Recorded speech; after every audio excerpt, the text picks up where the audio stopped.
నరేంద్ర మోడీ పుట్టినరోజునంటే సెప్టెంబర్ 17న Pakistan Saudi strategic mutual defence agreement చేసుకున్నాయి. అంటే పాకిస్తాన్ పై ఏదైనా దేశం దాడి చేస్తే అది ఒక్క పాకిస్తాన్ పై దాడి కాదు, అది సౌదీ పై దాడి చేసినట్టే. ఈ ఒప్పందం ప్రకారం పాకిస్తాన్ సౌదీ నిఘా సమాచారాన్ని పంచుకోవడమే కాకుండా రెండు దేశాల్లో సైబర్ సెక్యూరిటీని డెవలప్ చేసుకుంటాయి. ఎందుకు సౌదీ పాకిస్తాన్ తో ఈ డీల్ చేసుకుందంటే సౌదీకి చుట్టుపక్కల శత్రువులే. సౌదీకి ఇరాన్, ఇరాక్ తో శత్రుత్వం ఉంది. ఇరాన్ అనేది న్యూక్లియర్ వెపన్స్ ని డెవలప్ చేస్తే సౌదీ కూడా డెవలప్ చేస్తుందని ఒక స్టేట్మెంట్ ఇచ్చింది. ఈ మధ్యన ఇజ్రాయెల్ అనేది గాజాలోని యామస్ పై దాడులు చేస్తుంది. ఈ దాడులు ఆపడానికి ఖత్తర్ రాజధాని దోహాలో యామస్ నాయకులతో ఒక భేటీని నిర్వహిస్తే ఇజ్రాయెల్ అనేది వైమానిక దాడులు చేసి ఈ యామస్ నాయకులను చంపేసింది. అమెరికా అనేది మొదటి నుంచి ఈ అరబ్ గల్ఫ్ దేశాలకు రక్షణ ఇస్తుంది. కానీ రీసెంట్ గా ఇజ్రాయెల్ దాడితో ఈ అరబ్ గల్ఫ్ దేశాలు అమెరికాను నమ్మడం మానేసాయి. ఈ అమెరికా అనేది అరబ్ గల్ఫ్ దేశాలు రక్షించడంలో విఫలమైంది. అందుకే ఈ అరబ్ గల్ఫ్ దేశాలు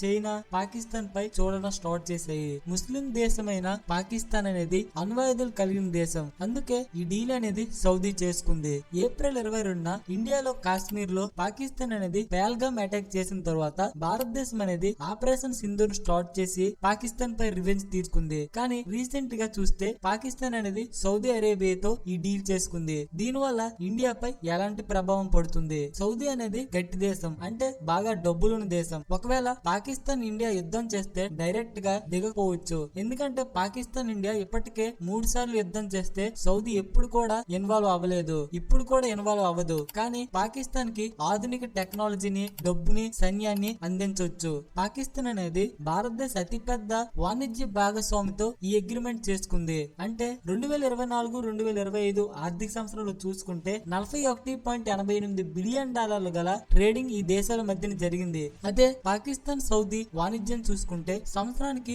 3-4 బిలియన్ డాలర్ల వాణిజ్యాన్ని మాత్రమే చేసుకుంటున్నాయి. మోడీ రీసెంట్ కూడా సౌదీ వెళ్లి సౌదీని భారతదేశం వైపు తిప్పుకోవాలని చూశారు. కానీ పాకిస్తాన్ అనేది ముస్లిం దేశం కావడం, వాళ్ళ దగ్గర అణ్వాయుధాలు ఉండడం, ఈ మిడిల్ ఈస్ట్ లో పాకిస్తాన్ అనేది ఇప్పుడు ఇంపార్టెంట్ దేశంగా మారిపోతుంది. పాకిస్తాన్ సౌదీ రిలేషన్ చూసుకుంటే ఇప్పటిది కాదు, 1960లో మొదటిగా సౌదీలోని ఇస్లామిక్ పవిత్ర స్థలాలు రక్షించడానికి పాకిస్తాన్ సైన్యాన్ని పంపించింది. అలానే పాకిస్తాన్ 1970లో అణ్వాయుధాలు డెవలప్ చేసిన తర్వాత సౌదీ నాయకులు పాకిస్తాన్ లో పర్యటించి పాకిస్తాన్ కు రక్షణ పరంగా $30 బిలియన్ ఇన్వెస్ట్ చేశారు. అంతేకాకుండా పాకిస్తాన్ కు చౌకగా చమురు సైన్యాన్ని ఏర్పాటు చేశారు. 1979లో ఇరాన్ లో విప్లవం జరిగిన తరువాత సౌదీలో కూడా టెహరాన్ విస్తరణ మెల్లగా స్టార్ట్ అయినప్పుడు పాకిస్తాన్ సైన్యంపై సౌదీ మొదటిసారిగా ఆధారపడడం స్టార్ట్ చేసింది. అలా పాకిస్తాన్ ఆంక్షలో ఉన్నప్పుడు కూడా సౌదీ పాకిస్తాన్ కి నిధులు అందించింది. పాకిస్తాన్ సౌదీ